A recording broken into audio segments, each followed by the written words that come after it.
America అలాగే Israel చేసిన మెరుపు దాడిలో ఇప్పటివరకు ఇరాన్లో 31 మంది చనిపోయారు.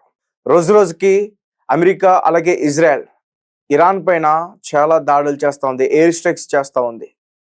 ఐఆర్జేసీ కమాండర్స్తో పాటు కొంతమంది ప్రజలు కూడా ప్రాణాలు విడుస్తూ ఉన్నారు. రోజు రోజుకి మృతుల సంఖ్య పెరుగుతుంది కానీ శాంతి చర్చలు మాత్రం జరగట్ల, యుద్ధ విరామాన్ని మాత్రం జరగట్ల. అయితే తాజాగా ఇరాన్కి సంబంధించి 31 మంది చనిపోయారు. సుప్రీం లీడర్ తర్వాత ఆయన స్నేహితులు కావచ్చు, ఆయనతో పాటు ఉన్న కమాండర్స్, మేజర్స్ కావచ్చు, military, air force, navy force, ఇలా చాలా మంది సైనికులు చనిపోయారు, లీడర్స్ చనిపోయారు, అతని ఫ్యామిలీ మెంబర్స్ కూడా చాలా మంది చనిపోయారు. అలాగే సపోర్ట్ గా ఉన్న లెబనాన్ లో ఇరాన్కి సంబంధించిన అఫీషియల్స్ 7 చనిపోయారు. మొత్తం వీరి గురించి క్లియర్ గా ఇన్ఫర్మేషన్ అందించేందుకు ప్రయత్నిస్తా. అమెరికా అలాగే ఇజ్రాయెల్ ఇరాన్ పైన ఫిబ్రవరి 28వ తారీఖు అటాక్ చేయడం అయితే జరిగింది. ఎయిర్ స్ట్రైక్స్ చేసింది. ఆ రోజు దగ్గరగా 40 మంది వరకు కూడా చనిపోయారంటూ చెప్తున్నారు. ముఖ్యంగా ఆ రోజు చనిపోయింది Ayatollah Ali Khamenei, supreme leader of Iran. తర్వాత rear admiral Ali Shamkhani, secretary of the Iranian defence council. Major general Mohammad Pakpour, commander of the Islamic revolutionary gourd corps. Major general Abdul Rahim Mousavi, chief of the general staff of the Iranian armoured forces. తర్వాత brigadier general Aziz Nasirzadeh, minister of the defence and armoured forces logistics. Brigadier general Mohammad Shirazi, head of the military office of the supreme leader. Brigadier general Hossein Jabal Amelian, ఇతను కూడా చనిపోవడం జరిగింది. Chairman of the organization of defensive innovation and research, ఎస్పీఎన్డి.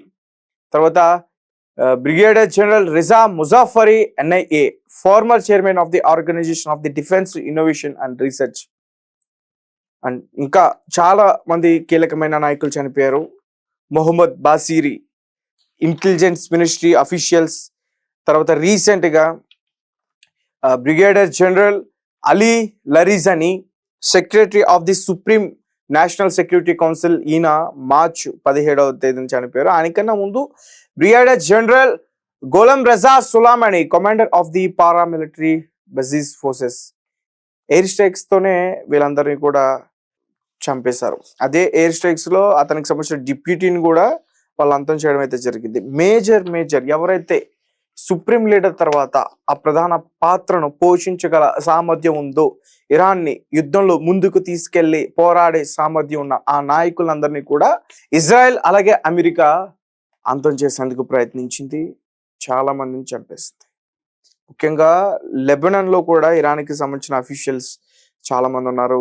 Reza కజాయ్, మసీద్ హజీని, అలీ రజా B Azhar, Ahmed రౌసాలి, Hussain Abdullah, Abu Dharr మొహమ్మది, వీళ్ళందరూ కూడా ఐఆర్జేసీ guards force officials. వీళ్ళందరూ కూడా financials ఉన్నారు, చీఫ్స్ ఉన్నారు, ఇంటెలిజెన్స్ లో ఉన్నారు, ఇటు పాలస్తీన్కి సంబంధించిన వారు కూడా ఉన్నారు. మొత్తం వీళ్ళందరూ కూడా 31 మంది ఈ అమెరికా అలాగే ఇజ్రాయెల్ చేసిన మెరుపు దాడిలో వీళ్ళందరూ కూడా చనిపోయిన వారు. అలాగే ముఖ్యంగా ఇస్మాయిల్ ఖాతిబ్, మినిస్టర్ ఆఫ్ ఇంటెలిజెన్స్ ఇరాన్కి సంబంధించి రీసెంట్ గా నిన్న సెకండ్ బ్రిగేడియర్ జనరల్, అంటే వాళ్ళు చనిపోయిన తర్వాత వారి స్థానంలోకి తీసుకొచ్చిన వారిని కూడా చంపేస్తున్నారు. Second brigadier general Ali Mohammad Naeini, spokesperson and deputy of public relations for Islamic revolutionary gourd Corps. So ఇతన్ని కూడా చంపేయడం అయితే జరిగింది. అతను ఒక సర్ప్రైజ్ ఉంది అమెరికాకి, ఇజ్రాయెల్కి అని చెప్పాడు. ఎప్పుడైతే అతను మాట్లాడాడో 1 గంటలోనే అతను కూడా ప్రాణాలు విడిచాడు. ఇతని పైన కూడా ఎయిర్ స్ట్రైక్ చేశారు. ఇది ఇస్ఫాహాన్ లో జరిగింది ఈ ఎయిర్ స్ట్రైక్. సో ఇట్లా ఇరాన్కి సంబంధించిన చాలా మంది సైనికులు చనిపోతా ఉన్నారు. అటు అమెరికాకి సంబంధించిన వారు కూడా చనిపోయారు. రీసెంట్ గా 9 మెంబర్స్. కువైట్ ఒక మిసైల్ మిస్ఫైర్ చేయడం వల్ల 6 సైనికులు చనిపోయారు. 3 సైనికులు కూడా ఏదైతే ప్రతి దాడులు చేస్తున్నప్పుడు కూడా వారు కూడా చనిపోయారు. అటు ఇజ్రాయెల్కి సంబంధించిన ముసద్ అనే గూఢాచార వ్యవస్థల నుంచి కీలకమైన నాయకుడు కూడా చనిపోయాడు. సో ఇట్లా రోజు రోజుకి యుద్ధం పెరుగుతుంది కానీ ఎక్కడ కూడా తగ్గట్లే. ప్రాణాలు పోతున్నాయి, ఆస్తి నష్టం జరుగుతుంది. ముఖ్యంగా ఇజ్రాయెల్కి సంబంధించి చాలా తీవ్రమైన ఆస్తి నష్టం జరిగింది టెల్ అవీవ్ ప్రాంతంలో. అలాగే ఇటు ఇరాన్లో, టెహరాన్లో మొత్తం కూడా పూర్తిగా వాళ్ళు ఏళ్ల తరబడి నిర్మించుకున్న ఆ భవనాలన్నీ కూడా పూర్తిగా ధ్వంసమయ్యాయి. ఇటు అమెరికా ఎంతో కష్టపడి గల్ఫ్ కంట్రీస్ లో నిర్మించుకున్న అమెరికాకి సంబంధించిన స్థావరాల సైనిక స్థావరాలన్నీ కూడా పూర్తిగా ధ్వంసమయ్యాయి. థాడ్ అనే ఒక రాడర్ వ్యవస్థ 10,000 కోట్ల రూపాయలు పెట్టి నిర్మించిన దాన్ని కూడా ఒక చిన్నపాటి డ్రోన్తో, ఒక మిసైల్తో అటాక్ చేసి పూర్తిగా ధ్వంసం చేసేశారు ఇరాన్. అంటే ఇరాన్ ఎక్కడ కూడా వెనక్కి తగ్గల. ఇరాన్ ఎంతమంది చనిపోతున్నా ఎదురిస్తున్నారే తప్ప, పోరాడుతున్నారే తప్ప వెనకడుగు వేయట్ల. సరే నిన్నైనా సరే, నిన్న పండుగ రోజు యొక్క రంజాన్కి సంబంధించింది కేవలం ఇరానే కాదు, పక్కనున్న ఆఫ్ఘనిస్తాన్, పాకిస్తాన్, గల్ఫ్ కంట్రీస్, ఇస్లాంకి సంబంధించిన కంట్రీస్ అన్ని కూడా ఈ పండుగను సెలబ్రేట్ చేసుకుంటే కనీసం నిన్నైనా యుద్ధం ఆగుతుంది అని అనుకున్నారు. బట్ నిన్ను కూడా ఆపకుండా చాలా మందిని చంపేశారు. యుద్ధ నీతి కాదు, పండుగ వేళ హాస్పిటల్స్ పైన, స్కూల్స్ పైన ఇట్లాంటి టైమ్స్లో అట్లాంటి ప్లేసెస్లో అటాక్ చేయడం యుద్ధ నీతి కాదు. బట్ వాటన్నిటిని కూడా అతిక్రమించి యుద్ధం చేశాడు ట్రంప్ అలాగే నెతన్యాహు. మరి ఇటువంటి వారిని సపోర్ట్ చేస్తూ చాలా మంది కూడా గ్రేట్ లీడర్స్ అని చెప్తున్నారు. యుద్ధం చేయాలి. ఎందుకు చేయాలి యుద్ధం? ప్రాణాలు తీయడం కోసం కాదు, గెలవడం కోసం చేయాలి. న్యూక్లియర్ వెపన్స్ వాళ్ళు డెవలప్మెంట్ చేస్తున్నారని చెప్పేసి అన్నారు. నటాంచు ఇంకా వేరే ప్రాంతాలు ఉన్నాయి, వాటిని ధ్వంసం చేయడానికి ప్రయత్నిస్తున్నారు. చేయండి.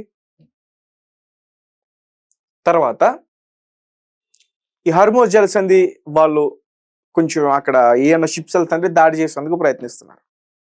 దాన్ని కంట్రోల్కి తీసుకొచ్చే ప్రయత్నం చేయండి. ఈరోజు నాటోతో మీటింగ్ పెట్టండి.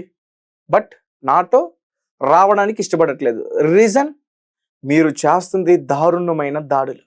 కాబట్టి ఏ కంట్రీ కూడా సపోర్ట్ చేయడానికి ముందుకు రావట్లా.